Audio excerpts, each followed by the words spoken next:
Good afternoon, Canisius High School community. It is Andy Deyell, your Vice President for Institutional Advancement, back with another episode of Conversations with Canisius, our regular web series where we check in with our alums all over the U.S. and see what they've been up to since their time here at 1180 Delaware. Today, we're focusing a little bit more locally. I'm joined today by Joe Sahlen from the class of 1998. Joe, how are you today? I'm good. How are you? Great, great. Joe is the executive vice president for one of Buffalo's most iconic and beloved brands, Sahlen Packing Company. Thank you for joining us today, Joe. And you guys are where are you, in Elma, New York, or somewhere right around there? No, we're actually on the east side of Buffalo. Oh, on the east side of Buffalo. Yeah. Okay. That's Then great. out in Elma, we do have a soccer facility. That's great. Yeah. Other business. So today, profiling one of our more local and successful alums. Joe, let's start right away by going back in time. If you're class of 98, that means in 1994, you're an eighth grader, you're looking to go to high school. Tell me a little bit about how you heard about Canisius High School and what made that decision for you to come to CHS. Well, it was kind of twofold. We lived in Williamsville at the time in 93, 94, whatever it was. And we were going to move over the summer right before I went to high school. So I was kind of going to be in a situation where I wasn't going to know anybody either way, whatever way I went. Sure. And so we were going to move out to Elma. So then, how did it go? We wound up. I wasn't the greatest student in grammar school. Sure. I tended to not want to do anything. So when the prospect of going to a public school that I didn't know anybody or a private school that was going to kind of whip me into shape, we chose that route.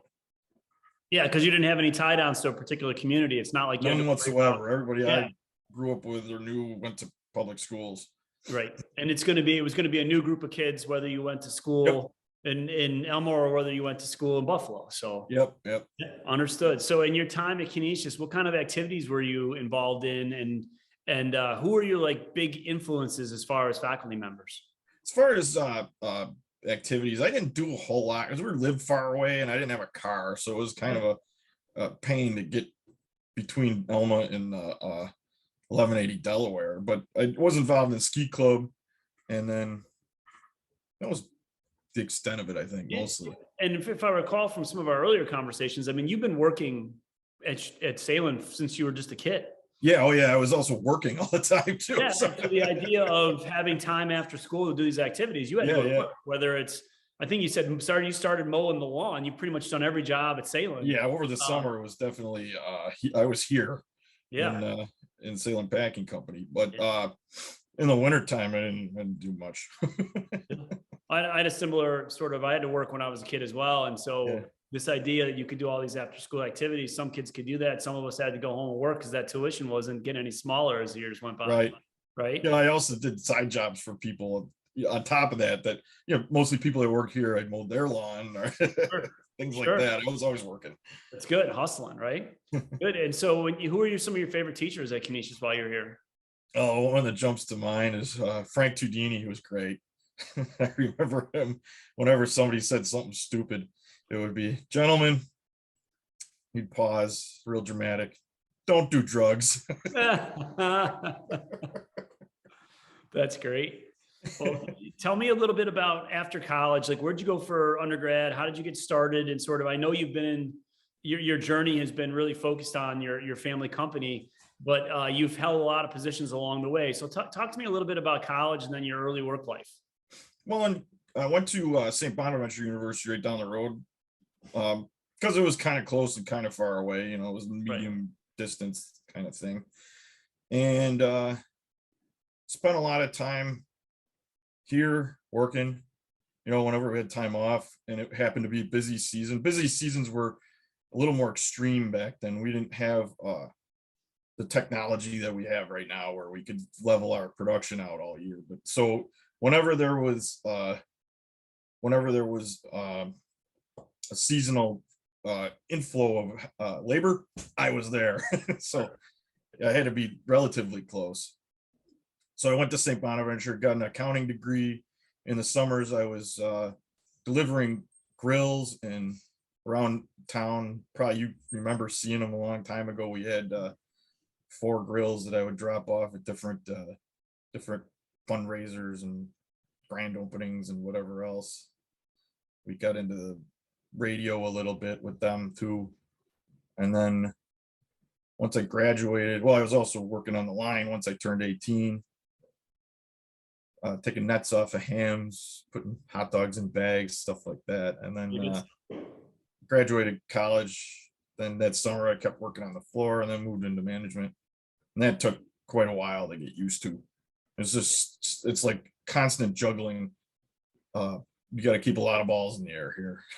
Yeah, and I also imagine there's a challenge inherent in being part of the family business, is that you move into management, and then people want to make sure, there's, people might be side eyeing you because you're the boss's kid, and here you are coming into, management, and pretty soon you're going to be the boss. Like what kind of challenge was that for you, and how did you work through those challenges? I had to convince myself that I knew what I was talking about all the time, because these guys were doing it way longer than I was, but I knew how to do it, right?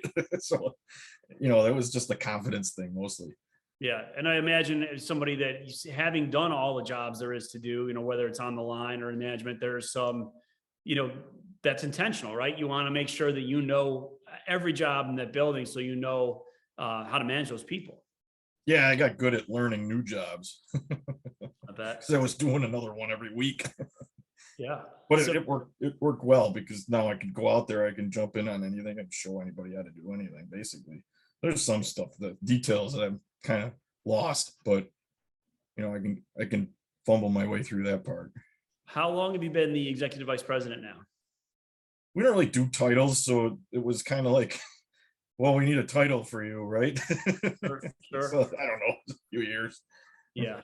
And when you look back on your time at Canisius High School, any sort of lessons you learned or things that stick out in your head that have gotten you through sort of your work life? Well, a basic theme, I guess, was going to Canisius made everything afterwards easier, I believe. We were discussing this at the reunion in, when was that, 2013? When was the last one? Whenever it was. Yeah. 5 years ago, 4 years ago.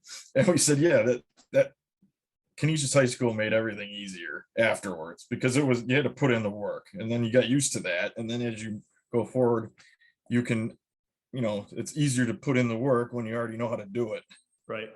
Well, it's muscle memory at that point, right? Right. Yep. You're prepared, and you're the foundation that you get, and then sort of the work ethic that's instilled in you. You might not even realize it's there until you get out into the, the work world like you did, and realize that you got a leg up on just about everybody. Mm-hmm. Yeah, I did my fair share of weaseling my way out of stuff. And then I think Mr. Luceni called me in, and I had a little talk with him.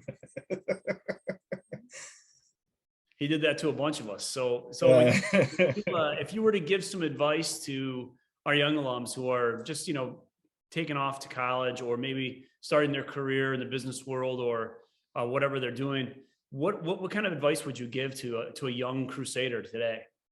Well, sticking with that theme, you got to put in the work, and you do that first. And I learned that the hard way too. Do the work first. Yeah. Then you can go and have fun. That's right. Tell me, and what business development wise, what are some of the projects you're working on at Sahlen's in the near and longer term future? We just launched a new product, the Grill for You product. We have a retail and food service, so that's going to be our concentration for the next couple of years to get that going. So we took hot dogs as they come out from the smokehouse, and we're actually put them through a high powered grill. It takes about 20-25 seconds to grill them to our spec, and then we chill them back down, package them up, and that's how you buy them off the shelf. So that's going to be our concentration. We're going to be hitting convenience stores, any large scale food service operations like ballparks and whatnot, racetracks, things like that. Great. And tell me a little bit about your own personal future plans. I mean, you're a long way from retirement. So what do you have planned professionally, personally, in the near term, but also long term? What are some of your goals? Well, in the long term is to keep this going for the kids, right? We Right. got seven, yeah, seven, sixth generation now, so Wow. gotta keep it going for them. Eight, yeah, 8. eight. Yeah, you have a couple of daughters, I believe, right? I got 4 daughters. My 4 sister daughters. has 3 kids. My cousin has a son who's interested too. I was going to say, and are your Yeah, daughters, have they expressed an interest in the family business and continuing to keep it going? yeah, all of them have. That's great. Well, thank you for spending a few moments of your time with us today and letting us catch up really quickly with you and all the things you've been up to. It sounds great. If you are, make sure you mentioned just a few minutes ago, reunions. We'd love to see you back at school whenever you get a chance. Yeah, I'll be there as long as I'm not gone. Don't be a stranger and let's Yeah. keep in touch. All right, Joe. All righty, Thanks, man. take care. Good to talk with you. Bye.